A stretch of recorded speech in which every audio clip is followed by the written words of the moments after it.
Olá, gente boa do meu Brasil! Sejam muito bem-vindos ao nosso terceiro episódio da série Por que não votaremos no... E na série de hoje, no episódio de hoje, nós vamos falar sobre educação.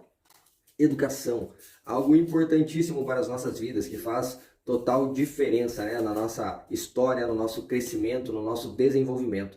Educação, E a gente pode ir analisando, os dados referentes a investimento e os dados da educação, lá desde 2005, quando o Lula ganhou as eleições, 2016, o investimento em educação vem crescendo ano a ano.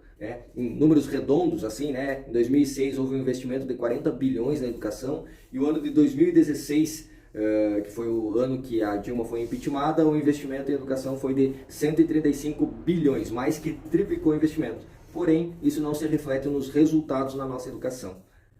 Como a gente pode comprovar pelo exame do PISA, que é realizado a cada 3 anos, e o Brasil foi avaliado em 2018. E os dados são estarrecedores. Vamos lá então. Segundo o PISA, 78,1% dos estudantes brasileiros com 15 anos de idade não possuem nível básico de matemática, considerado como um mínimo para o exercício pleno da cidadania. Em ciências, o número chega a 55% e em leitura, 50%. No ranking, o Brasil em matemática ficou posicionado em último lugar, em ciências em último lugar e em leitura está posicionado em penúltimo lugar. Isso é terrível. Todo esse investimento sem um resultado na nossa educação. O sistema de avaliação educacional mais importante do mundo mostrou o Brasil estagnado há uma década entre os países com pior nível de aprendizado na educação básica. 4 em cada 10 estudantes brasileiros não conseguem aprender o básico, o mínimo. O Brasil aparece entre os países com o pior nível de aprendizado na educação básica. O Brasil não gasta pouco dinheiro com educação, gasta muito, gasta mais do que os países ricos. O Brasil também ficou bem abaixo da média, aqui no caso, atrás de todos os países avaliados na América do Sul. A mãe de um aluno da rede estadual de ensino denunciou uma doutrinação política ocorrida dentro da escola. Estudantes de universidades públicas de vários estados do Brasil denunciam perseguição ideológica. Gostaria agora de anunciar o novo lema do meu governo. Pátria educadora. Pátria educadora. Pátria educadora. Pátria educadora. Pátria educadora. Pátria educadora. Pátria educadora. Pátria educadora. Pátria educadora. Pátria educadora. Brasil, pátria educadora.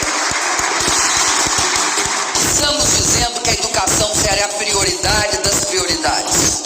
Uma prática cidadã, um compromisso de ética e um sentimento republicano. A cartilha polêmica foi distribuída no IFRJ, um instituto de ensino médio. Aqui tem estudantes de até 13 anos de idade. Os investigadores entram no diretório de filosofia. Drogas são encontradas em bolsas e armários.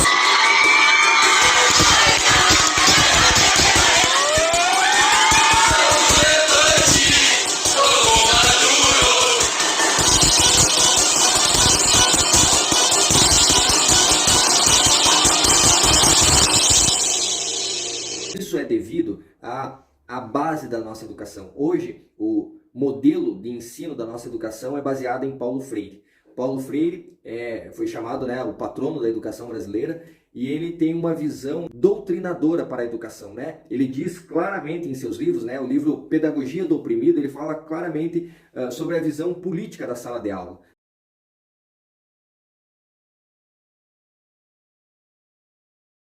Ele diz que é preciso despertar no aluno o senso revolucionário.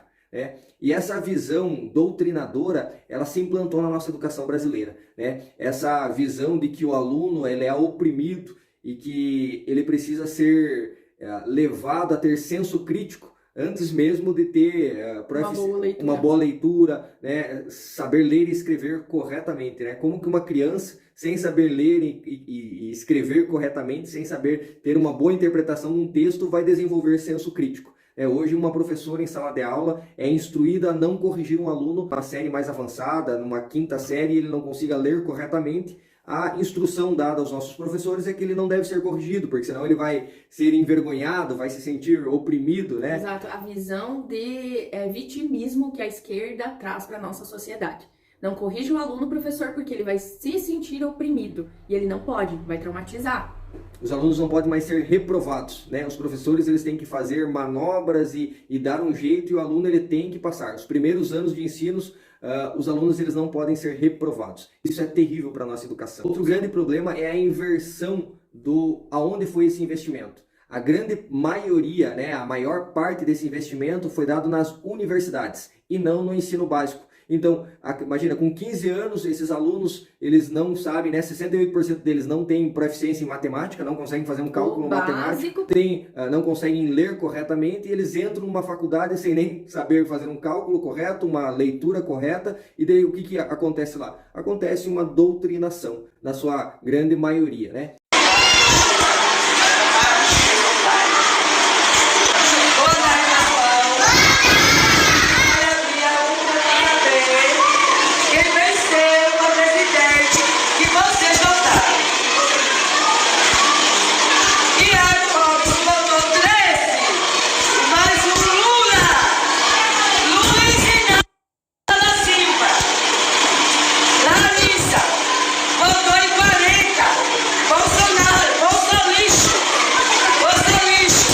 Então essa é a visão da esquerda para a nossa educação. Vocês vão ver nos vídeos que nós vamos passar aí a comprovação disso, do que tem se transformado as nossas universidades, do que tem se transformado o nosso ensino. Nós precisamos pensar muito bem, né? A nossa educação, a visão para a nossa educação, ela tem que ser transformada, ela tem que continuar essa mudança. E essa mudança não é algo que vai acontecer da noite para o dia. Porque os docentes que estão em sala de aula, os professores, aqueles que estão ensinando as nossas crianças, eles vêm dessa mentalidade doutrinada. Então, eles foram ensinados assim e a agir assim dentro das salas de aula. E é uma geração, algumas gerações, na verdade, que vem tendo essa doutrinação aí de Paulo Freire. E é exatamente isso, eles vão passar essa doutrinação para as crianças em sala de aula. Então são gerações, não é uma mudança que faremos da noite para o dia, com certeza. É algo que vai precisar ser muito bem trabalhado. E a gente vê novamente, né, com clareza que os dois caminhos que nós temos a seguir dentro da educação, eles são opostos, né? Essa visão da esquerda, né, por fatos, elas se comprovam que não deu certo. Esse investimento alto não refletiu a nossa educação.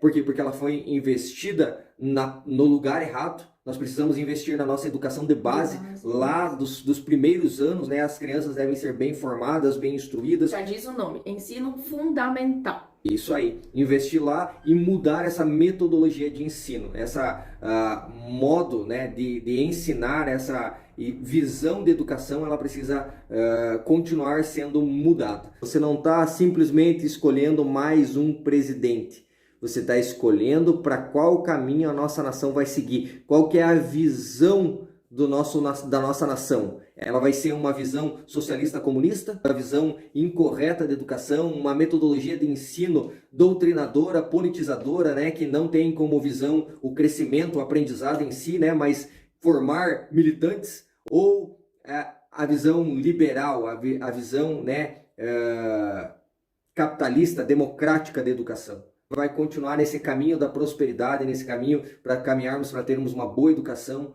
uma educação forte na base, né? Para que nós tenhamos pessoas com capacidade matemática, científica, leitura, interpretação. Qual que é o caminho que nós vamos seguir? Essa é a escolha que nós temos agora no dia 30 de outubro. E lembrando que as crianças, elas são o grande alvo dessa ideologia. Eles querem, com todas as forças possíveis, alcançar a vida das nossas crianças e colocar na cabecinha das nossas crianças que o que eles ensinam é o melhor caminho. E aí nós vemos na nossa geração, uma geração que está totalmente perturbada, essa é a palavra, uma geração confusa, uma geração que não sabe para onde ir, para onde olhar, e muitas vezes os pais se perguntam, mas o que está acontecendo com meu filho, né? O que aconteceu com meu filho?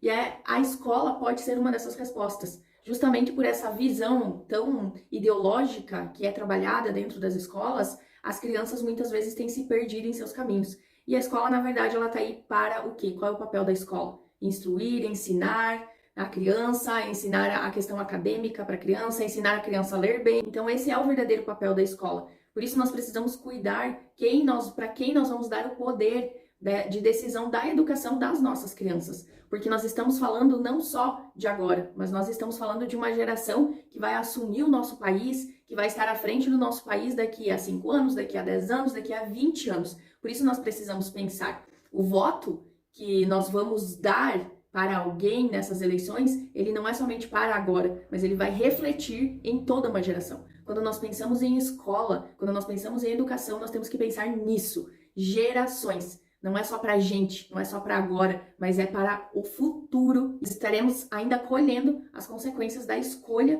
que fizermos esse mês aqui no nosso país.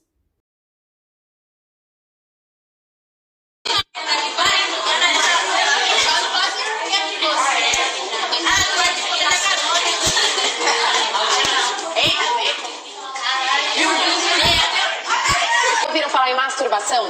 Já. Ó, fala de masturbação, todo mundo. Pra mim tá cheio de espinha na cara. O que é? Gente, já vi isso genial. Masturbação dá o quê? Espinha. Por quê? Ah, sei. Masturbação não causa nenhum mal pra saúde, não dá espinha, não cresce pelo, não cresce peito, não acontece nada disso, é tudo lorota, tá, galera? Masturbação é um jeito de você conhecer seu corpo. E vale a pena porque você vai chegar na hora H com a outra pessoa, se você não conhecer seu corpo, como é que você vai se relacionar com ela? Então, começa com quantos anos, mais ou menos? Como é que foi? Deu vontade. Vocês começaram a se masturbar cedo, assim? Não? O que tu diz pra um amigo teu que não se masturba? Qual é o recado que tu dá?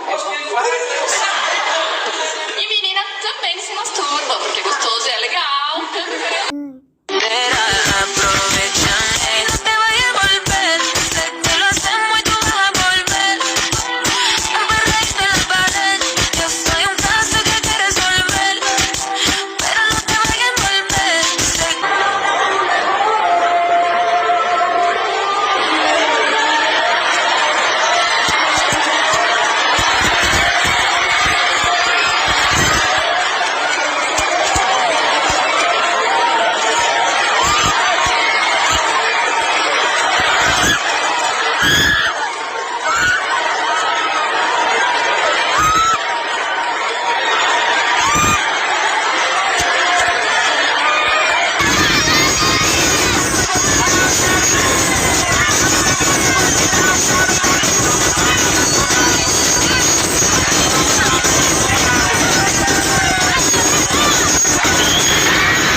Ensina aqui, ó, seu filho, sua filha a ter relações aqui, ó. É isso que ela tá trazendo, ó. Ó o sumário do livro aqui, ó.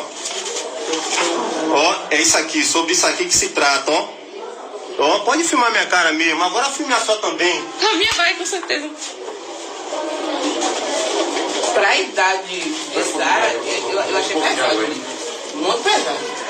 O que vai pesado com uma criança, rapaz? Ela trazer da casa dela e... doei, cadê o carimbo? Cadê a autorização? Que nem a diretora da escola ninguém na escola tem conhecimento. Ninguém sabia mesmo, você que traz. Foi. Você não assim tem como tem vários aí. Tem sim, eu sou funcionária pública e eu tô responsável pela biblioteca. Mas não é assim, sua filha não deveria ter pego o livro. Eu recebi uma denúncia de uma escola daqui de Brasília, 7º da Estrutural. Inclusive, uma das primeiras escolas a adotar aquele modelo compartilhado. Uma parceria aí entre a Secretaria de Segurança Pública e a Secretaria de Educação. Só para explicar, a Escola Cívico-Militar, ela tem a gestão e a segurança e a análise de comportamento pelos policiais militares. Mas a educação, ou seja, o corpo docente, os professores continuam sendo os mesmos professores que ao longo das últimas décadas vêm sequestrando a mente dos nossos filhos. Então você tem ali policiais militares, mas dentro da sala de aula, são os professores que passaram pelo corredor polonês de doutrinação. Portanto, uma escola cívico-militar. Dia 20 de novembro agora foi dia da consciência negra e simplesmente montaram um painel na escola, trazendo aí... Não, é isso aqui. Te parei porque você parece um ladrão. Olha a cor da pele da pessoa. Mas relaxa, não tem nada a ver com preconceito. Racismo é coisa da sua cabeça. Olha a charge, tá, nessa mural que aconteceu nessa escola. Olha o absurdo. Simplesmente montaram um painel na escola, trazendo aí várias imagens de policiais. encosta na parede. Olha isso aqui, gente. Abordando pessoas negras em diversos momentos, dando a entender claramente que a polícia militar é racista. Por relevante serviço prestado. Aí uma pessoa morta ali, né? Cara, isso é um absurdo. Que cor que ela é? E o pior é que em uma dessas imagens aí, eles colocam a imagem no braço de um PM. Olha isso, gente. Olha o que a escola estadual cívico-militar, olha a apresentação que eles estão fazendo. Olha como que eles apresentam para os jovens, para as crianças, como é a polícia. Daquele movimento lá, que eu não vou dizer aqui o nome para não ser bloqueado, mas do movimento que dizimou milhões de judeus. Isso é um absurdo. Ainda mais, cara, vindo de uma escola que recebe tanto apoio da polícia militar. Isso não pode ficar assim. É isso aí, pessoal. Esperamos ter trazido um pouquinho mais de informação, né? Pense, reflita, tome a sua decisão com muita consciência, não seja leviano. Reflita muito, tome a sua decisão, porque o nosso futuro está nessas eleições, né? Nesse segundo turno aqui no dia 30 de outubro de 2022. Decidiremos para que caminhos vamos seguir. E lembrando novamente, eles são caminhos opostos. E lembrando também que esse assunto educação é um assunto que não se resolve em alguns minutos em um vídeo. É um assunto muito longo, assim como todos os outros que nós estamos abordando em nossos vídeos. Então não fique só por essas informações. Corra atrás, pesquise, estude, para que você tenha também as suas conclusões e para que você também tenha as suas informações. Isso é muito importante também. Então é isso daí, pessoal. Lembre-se, curtam o vídeo, compartilhem, espalhem para o máximo de pessoas que vocês puderem, porque essas informações são importantes e elas com certeza farão a diferença na vida de muitas pessoas. Então faça isso. Nossa. Até o próximo vídeo. Tchau, tchau.